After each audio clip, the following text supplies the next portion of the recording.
Let's see how to underline text with different designs in Microsoft Word. First off, we want to open Microsoft Word. And as you can see right here, we have our document ready. Now, let's go ahead and underline this first line here. And as you can see, that will put a basic underline in our selected text. Now to edit your line, click on this drop-down option beside the underline icon.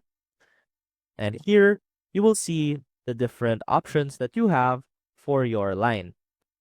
And if you want to further change it, you can also edit the color of your underline, as well as these different effects.